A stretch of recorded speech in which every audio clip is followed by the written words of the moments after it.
daily rambles. So what have we got going on this week?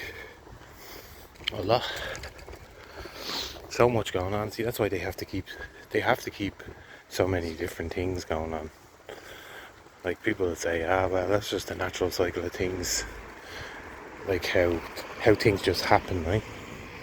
Let's take that for instance. How things just happen. Most things that happen on TV happen for a reason. It's not like they just happen, you know?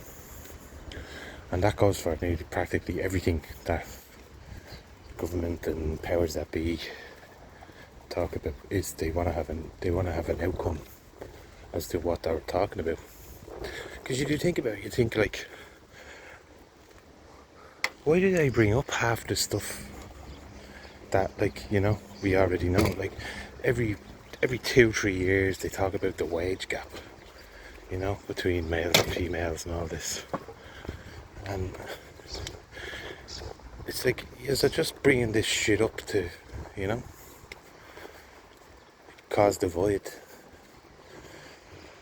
Because we know, like, it's all about how much effort the person themselves puts into something is what you get out of it. You know that. Because you can't say there's a pay gap between men and women, like, everywhere, in every sort of job role out there. Because look at the likes of Oprah Winfrey and all, you know, and bleeding billionaire, or all the women in that sort of role. But yeah, it's just they bring up these nonsensical things just to keep us. I keep banging off the bins. They keep bringing up the nonsensical things to keep us bickering between ourselves, and then of course that allows them to just continue on the gravy train that they're on. You know, and think about that. Like, think about how conniving you would have to be to do such a thing. Like, I know all the government, all the politicians and all them. I know they're all controlled by someone or some being. They're all controlled, but they all go back to one source. I think maybe the old whooping cough that we just went through, I think that showed everyone that when they want to coordinate, they coordinate. You know, when it's something as big as that, they want to coordinate their consolidation of power, then that's how they get it. They just do big hit jobs like that. I was trying to think of other ways that they did on a big scale, but nothing comes close to the Jabberwocky. Nothing. Say the Jabberwocky, you know what I mean? The whooping cough, the whole bat pig virus, that one. They're saying there's a camel one out now. It's great, isn't it? But I think that really showed us what they're capable of. And I'm grateful that some countries out there are rejecting this new WHO treaty. The WHO are pushing out now the pandemic treaty, which the recent one, the great whooping cough that we just had, that was to just bring it into fruition, that bring their plans forward by a couple of years. So they're starting a pandemic treaty. I can guarantee you now, if we don't get the current government of Ireland out of there, they're going to join that. They're going to rope us into as much as possible, and then when a few years down the line and something bad happens that related to the WHO, well, the government can just say, well, that's above us. You know, we joined this treaty with trust and everything in the WHO, so it's the WHO's fault. Do you know what I mean? See, because they just love someone to pass the buck to. But at the same time, they can still get on with what they want to do or what they want to push, you know.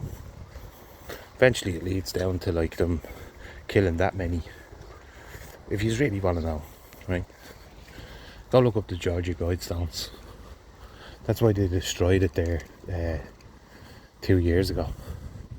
They purposely destroyed the Georgia Guidestones because the Georgia Guidestones had everything planned on it, had everything written out in, like, I don't know, loads of different languages. I think it was like 12 or 14 different languages. Could be more. Someone correct me in comments. But I had what do you want the population of the earth at? And it was 500 million. For the earth to be sustainable, they have to bring the population of the world down to 500 million. So not even a billion. Think about that. That's what they're aiming towards. Of course, that's why they pushed abortion. It's nothing to do with looking after women's health. Come on, nothing the government do is to look after our health. That's why they pushed abortion. Slow the population down. That's why Gates and all goes into Africa and bleeding injects them with all these trial things, and all of them start turning out blind and everything. Do you know what I mean?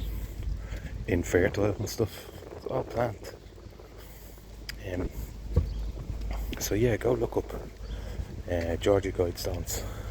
I think that they said some bloke. They said that some random guy put a bomb beside it, and they classed it as a terrorist attack. But it was something other than that. There was like there was some sort of intervention there. You just have to look up into it yourselves, because that's what I like doing. I like giving you little things to look into, just so you can see for yourself rather than me say everything. You know, the Georgia Guidestones is a big one, and it should be. Everyone should know about that.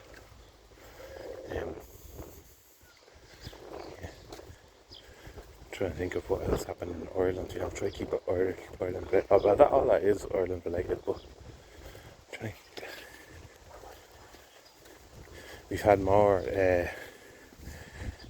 attacks. We had a lad lose an arm. Got his arm chopped off in Clondalkin. Need people out there as well to get more information on this Diamond Park incident. Because,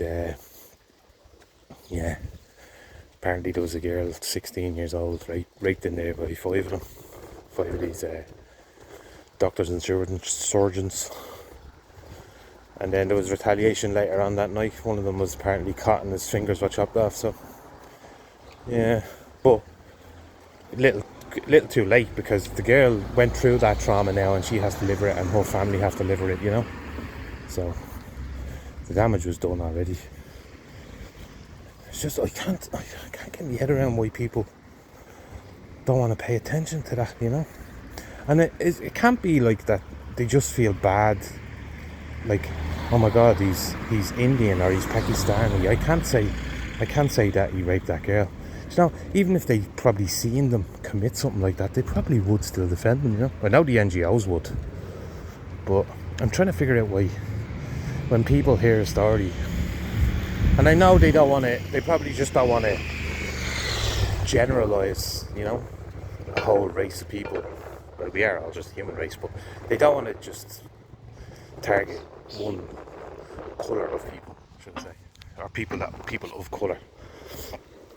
So it immediately puts, like, they immediately self-monetize themselves, you know. They have to change that language, and it must be very hard for them. I've never done that. I've always just called a spade, and maybe that's what makes me different from them. But it does make me wonder why, like, you know, probably defending their own shit on my bike. They probably think that, you know, they're being evil or being bad for saying something bad about this group that are meant to be a minority. Like, the government have all these gay Indians coming in, and they're saying they're the minority. They're saying that they are the minority when there's like 1.5 billion Indians. I know they're not all gay, but still, do you know what I mean? It's just one of them come over here and then settle down and get married and bring over bleeding 10 members of their family, you know. And before you know it, they'll own whole streets like this one here. But that's me daily rant.